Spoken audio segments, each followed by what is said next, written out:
Perkenalkan, saya Rifani, kelas 11 IPA 1. Kali ini saya akan menjelaskan tentang dampak kedatangan bangsa Eropa bagi Indonesia. Yang pertama, dalam bidang politik.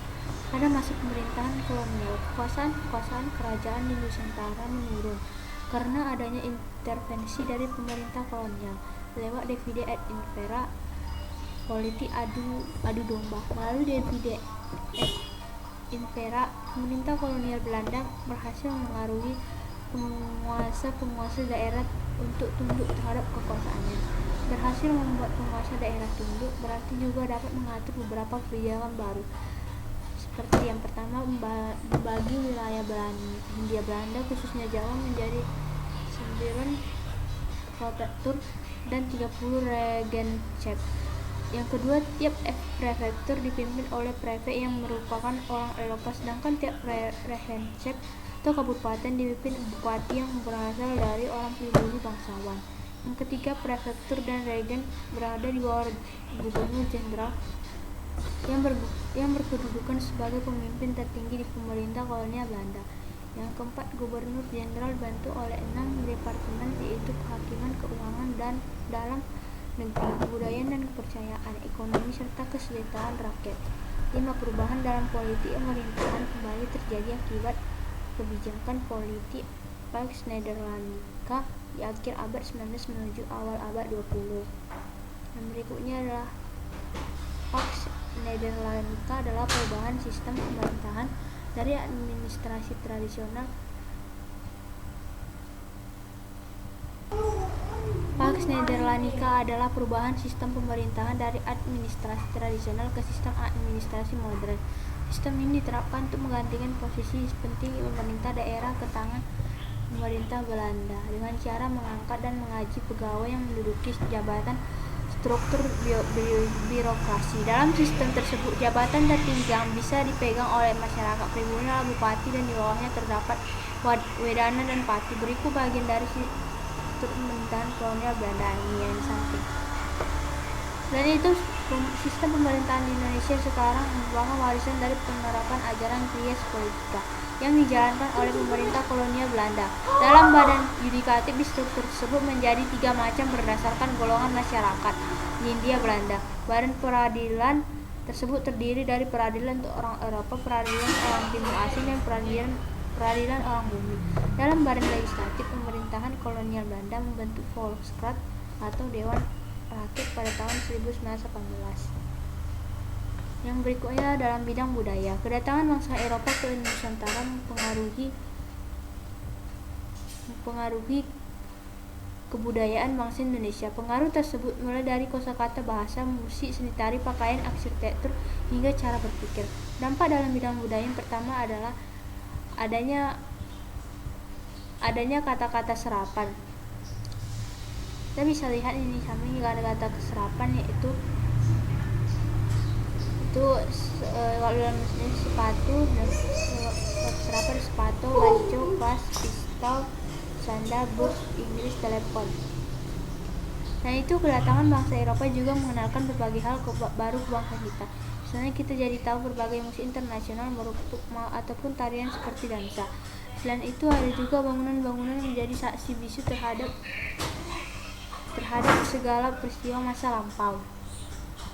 Semua bangunan tersebut punya ciri khas yang sulit dibuat saat ini, seperti bangunan yang bisa kita temui di kota tua. Jakarta dulunya kota merupakan pusat pemerintahan Batavia. Bangsa Eropa terutama Belanda juga banyak mendirikan benteng-benteng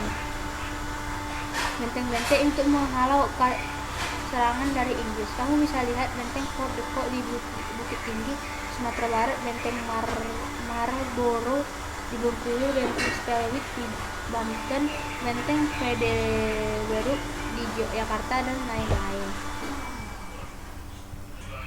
Yang berikutnya adalah bidang sosial. Kedatangan bangsa Eropa ke Indonesia membawa dampak dalam bidang sosial ataupun ekonomi. Salah satu dampak dalam bidang sosial adalah munculnya masyarakat yang menganut agama Katolik dan Kristen Protestan. Kedatangan Portugis yang membawa semangat Triji mempengaruhi penyebaran agama Kristen dan Katolik di Indonesia. Salah satu penyebar agama Katolik di Indonesia yang terkenal adalah Franciscus Xaverius, seorang misionaris dari Portugis di Maluku pada tahun 1546 sampai 1547. Di samping penyebaran agama Katolik, agama Kristen Protestan juga turut tersebar di Indonesia.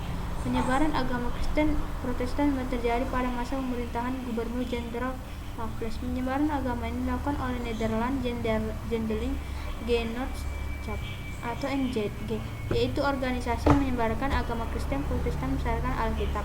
Beberapa tokoh yang tergabung dalam NZG yang terkenal adalah Ludwig Nommensen dan Sebastian Couchard.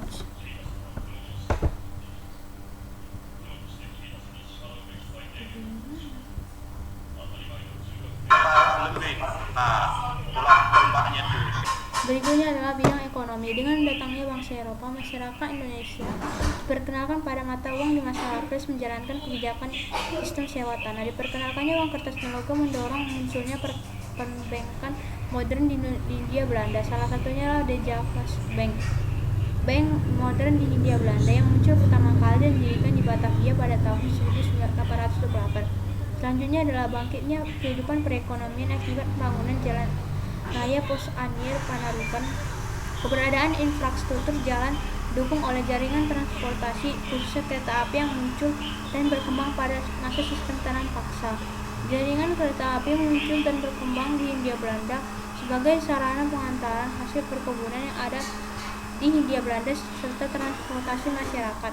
Munculnya sistem transportasi ini merupakan dampak kedatangan masa Eropa bagi Indonesia yang masih bisa kita gunakan hari ini hingga sampai saat ini. Yang berikutnya dalam bidang pendidikan. Maksudnya bangsa Eropa ke Nusantara juga membawa pengaruh besar dalam bidang pendidikan. Pendidikan dari Eropa pertama kali masuk ke Nusantara bersamaan dengan masuknya agama Kristen Katolik. Kala itu dibangun sekolah yang mengajarkan ajaran agama Katolik untuk para pribumi dan daerah timur Indonesia di sekitar daerah Maluku. Pendidikan mulai dianggap penting saat kebijakan politik etis dilakukan oleh pemerintah kolonial. Perhatian pemerintah kolonial Belanda terhadap pendidikan dikarenakan guna memenuhi kebutuhan tenaga kerja di sektor-sektor swasta dan pemerintahan. Sekolah-sekolah yang didirikan pemerintah dan menganut sistem pendidikan barat dan hanya bisa dimasuki oleh kalangan bangsawan.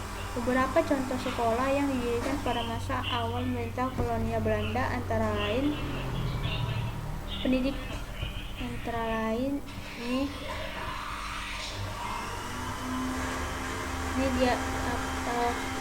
contoh sekolah yang didirikan pada masa awal pemerintah kolonial Belanda.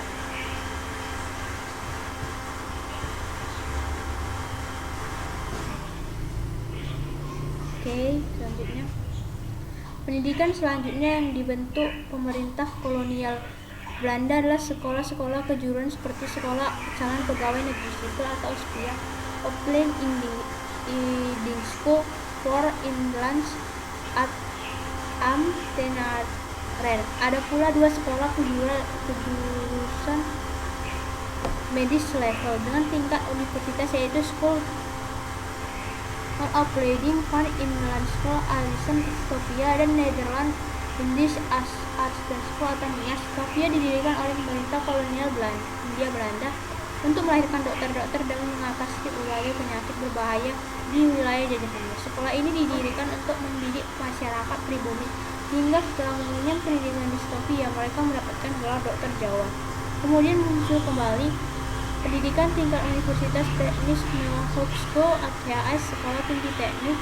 Melalui sekolah-sekolah bergaya pendidikan barat yang didirikan oleh pemerintahan kolonial Belanda nantinya melahirkan golongan elit baru dalam masyarakat Indonesia. Golongan elit baru inilah yang membawa perubahan dalam perjuangan bangsa Indonesia mencapai kemerdekaan. Sekian dan terima kasih.